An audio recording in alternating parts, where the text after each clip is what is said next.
Hello and thank you for joining us on the midweek edition of Journalist Hangout. I am Benga Oreshegun. Today on the program, President Tinubu orders military reinforcement in Katsina State, backs state police to crush banditry. INEC says continuous voter registration hits 2.6 million in 2 weeks. And later on the show, PDP governors dare Wike insist that scheduled party convention for November 15 must hold. Well, I'll be hanging out with Tunde Abaton and Kayode Ladende. Journalist Hangout starts right now.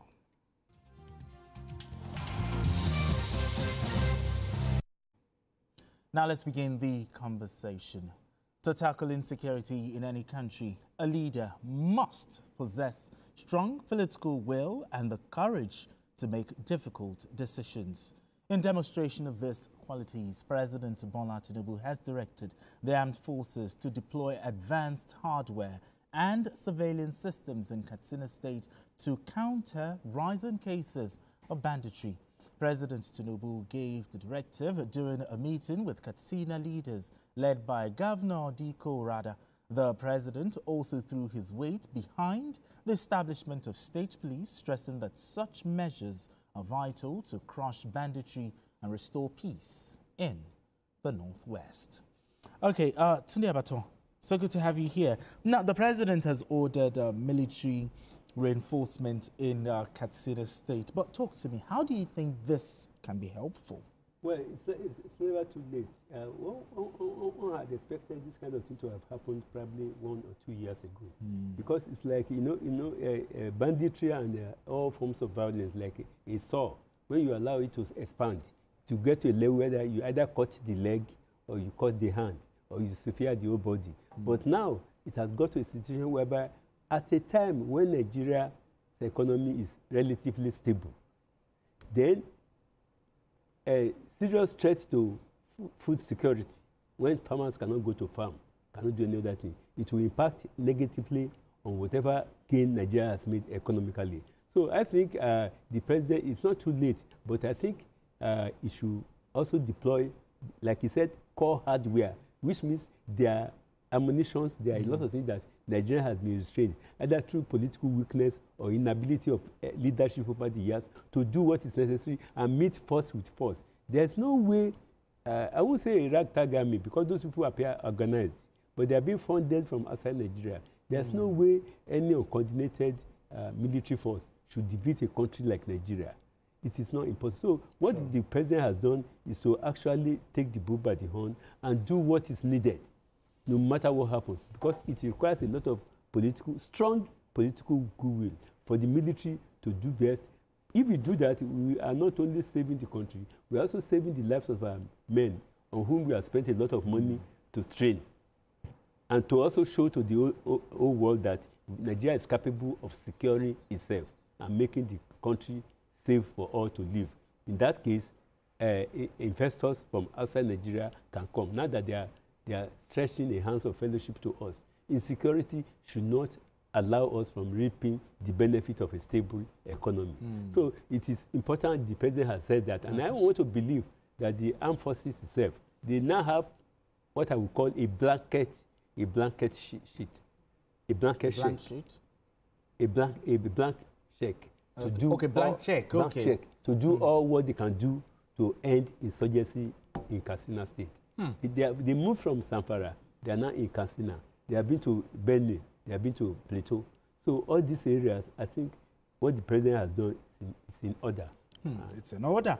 All right, now, Kayode, how feasible is this reinforcement, considering the fact that we have different military operations going on across the country? The army is involved in most of these military operations going on across. How feasible is this reinforcement? Winga, I would have actually described President's statement as one of those statements. I would have described it as, pardon my local parlance, no be today. You understand? But the beauty of it is that it's giving us a temporary solution, and it's also giving us a permanent solution, which is the state police. It's saying that, hey, I'm not just interested in, take them out, take them away, I'm interested in how do we sustain this? Because if you say local vigilante, like many states are doing, the weapons are limited. But when you are now the state police, when you know the nooks and crannies, even the former bad boys, some of them will also be recruited. And this will give a holistic approach to this issue of banditry. So for me, I think the president is saying the right thing. Fortunately for us, virtually all the governors, I'm here to see a governor who is against state police.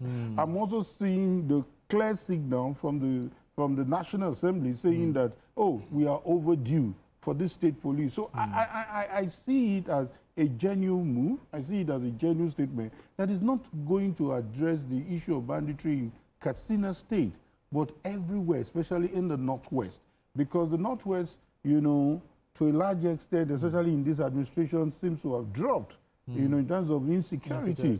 But it seems that now that the president has given a strong word for the bandits in the North Central, you can see that some of them were arraigned today at the court.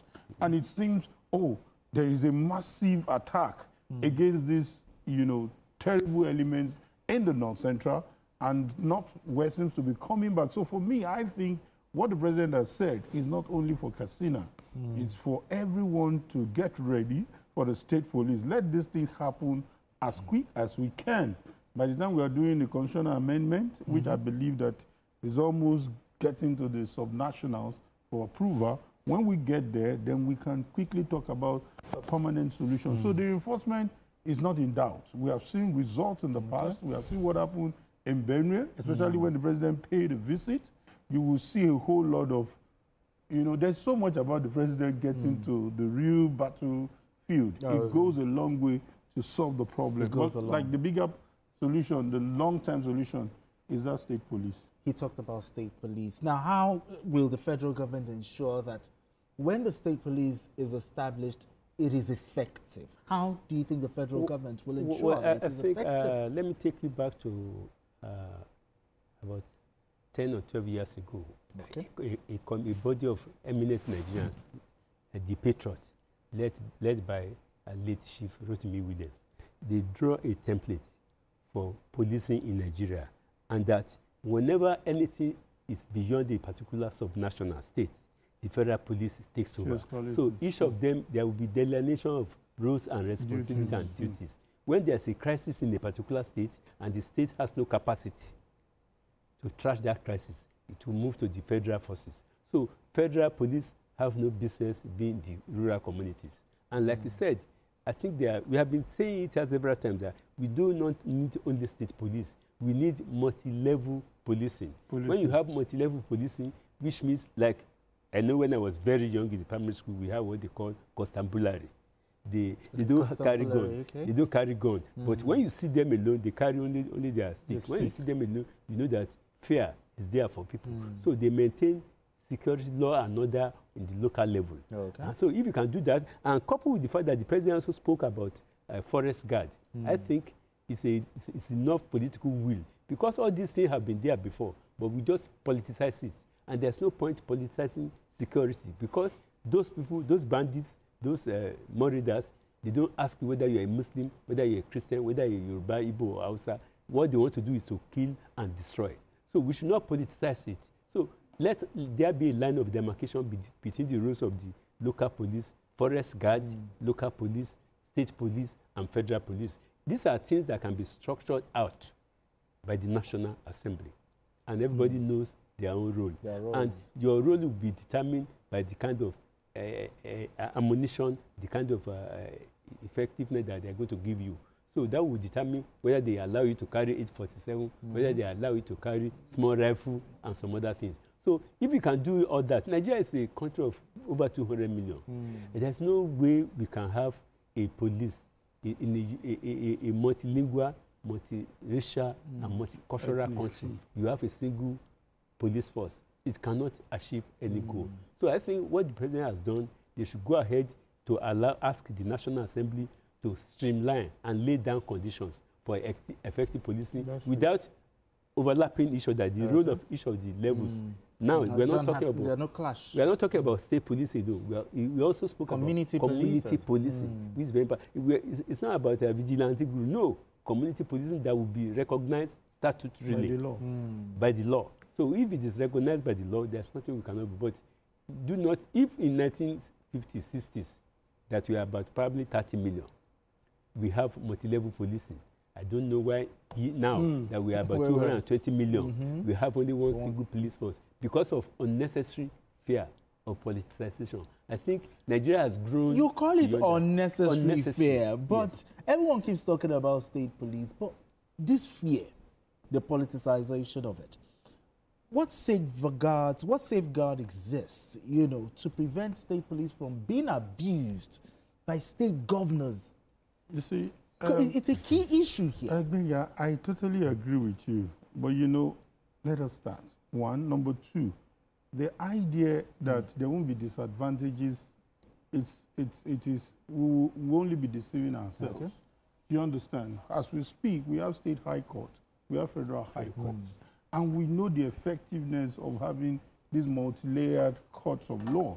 Okay. And you won't tell me that you're not aware that governors sometimes abuse these multi-layers that we have. But the truth is, the advantages outweigh disadvantages. We will stretch out some of these rules of engagement, like you said. They can pick up that document by the Patriots. They can pick up those documents by even when Nwabweze took over. Some of these documents, let's just forget the framers and look at the merit of all these delineations and demarcations that are contained in this document. Because there are experts. I know another fear. If you watch, even though this current IG may have withdrawn a statement, the current police force seems to be so scared of state police because they feel state governors will pay them less. State governors, some of them might not be paying regularly. These are legitimate fears. But let's look at the overall goal. By the time we have state police, for example, one big advantage is that there's no how state police will not know the bad elements in the community. So this is not even about killing bandits. It's even about preventing banditry. When you know you can easily be uncovered, you are likely to watch your steps. When you know your family is going to be named and shamed as the people troubling the community, there's tendency that it will be unattractive.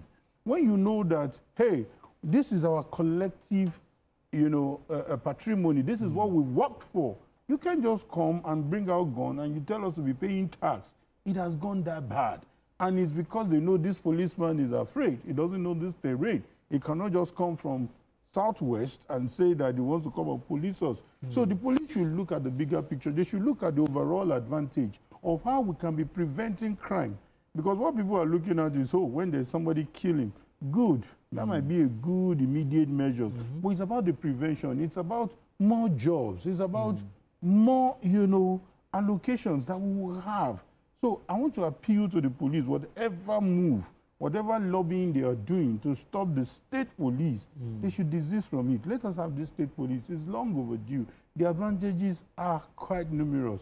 And it outweighs this, like I said, the legitimate fear of, politicians, you know, abusing it. There will be a check. If the case is not well handled, it will be escalated to the federal police. So you think, let us establish it first, and we can now look at if they now abuse it later. Exactly. They will be solving the problem organically. More importantly is the fact that, are we not tired of the crime? Are we not tired of our lives are wasted?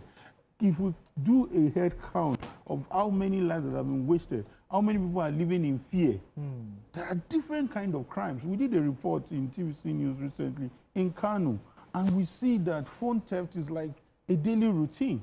Somebody cannot walk peacefully. You are so, you know, virtually everybody has been a victim of phone theft. These are issues that state policing, local community policing can and address. Forest guards and all these things, they might even have less work to do by the time there's a better measures to prevent crime rather than combat. Talking about state police, you think the advantage outweighs the disadvantage here? Because the fact that what are the safeguards that exist to safeguard? You know, talking about Staple, being abused by governors here? Well, you see, the problem with us is that we often overlook the problem we have in the past that brought us to where we are today. Nigerians, especially people who are probably 30 years and above or 40 years above, they have been used to undue unitarism of the system. They have been used to military high command because people never witnessed civilian rule. They have been used to military or be everybody one way. Most politicians that are retired soldiers, they behave in that way, that you are structured in that particular way. There's no system anywhere in the world that is not capable of being abused. There's no system anywhere in the world that is not capable of being abused. What you do is that, like I said, let us lay down the ground rules for and lines of demarcation between the responsibility of the community police, state police, forest guard, and federal police. When we do that, we'll be able to perfect this thing all over the time. After all, federal police too being subjected to abuse by the federal authority. It depends on who is the president of Nigeria. Even the IG. Okay, look at the police. Between 1979 and 1983, when Shagari was in power, naturally, the role of internal security is supposed to be performed effectively by the Nigerian police force. And they were equipped so. They call them kill and go. They don't stay in town. This is when there is riot. But yet, people still abuse the police headed by late Sunday Adewusi of being tyrannical against other parties. So even at that level, people are saying that they are biased. So I think we should remove all elements of bias and give you a trial again, because we are 220 million. And there's no way you can post anybody from Sokoto or from Bayelsa State to go to a town in Oyo State and you expect him. You see, all crimes are local, like politics are local. All crimes are local. If you don't know your terrain, you cannot go and commit crime. So let us give it a trial. Let the National Assembly, now that the president has openly, this is the first time the president will throw his weight as president of Nigeria to the establishment of state police. Let the National Assembly begin to work on that. We cannot delay it again. Let us lay down the rules. And there are always ways of perfecting whatever loopholes or whatever abuses that anybody has done. After all, you know that as a governor in Nigeria, where you leave office, the EFCC can ask you, ICPC can ask you to come and give account of and give account of your stewardship in court. All right, gentlemen, yesterday, we talked about some local governments in Katsina negotiating with bandits, trying to seek peace deal. Now, this military reinforcement, the military approach that the president is, the military reinforcement in Katsina State, do you think it can break the cycle of this issue of peace deals with bandits, negotiating with bandits, renewed attacks in Katsina? It can. The reason why people were subjected to that is that they've lost hope. They've lost hope. They've lost hope in, where do we run to? Can the police remain here? I mean, sorry, the military, can they remain here? Do they have posts in these areas? Do they have maybe a close-by barracks that they can run to? When these things are not there, it's easier for anybody to say, don't give money to bandits, don't do this. Somebody is talking about survival. Somebody is talking about how to remain alive. So with this thing in place and serious trust, if this, I know the trust deficit will take time to go, but whatever it is, when you see heavy bombardment, as maybe I'm mentioning where I stay, okay, let me speak in parable. There's somewhere I stay at a time where we are having issues with militants disturbing us. Some people who follow news will know where I stay. Do you understand? And all we needed was, as in people were leaving the house they built, their hard-earned money. They feel so insecure, they left the place they were living. And just one order from the president then, Buhari, and the military came, do aerial bombardment. Trust me, as we speak, the military they are still there. And people live in peace. People live with their two eyes closed. They are not in huge number, but there is no traces, no traces of these militants in that area again. So it works. Absolutely. It's just that they need to stay. They need to, because there will be subtle threat, there will be regular threat. But let them pick them, not just chase them away. Pick them and let them face justice. Absolutely. And after this experience, 10 seconds. This experience, we should return the police to the role they were playing by arming them, by equipping them more, so that we don't need to call in the army to do internal civil security. job. Absolutely. All right, gentlemen, let's move straight to our next conversation. The strength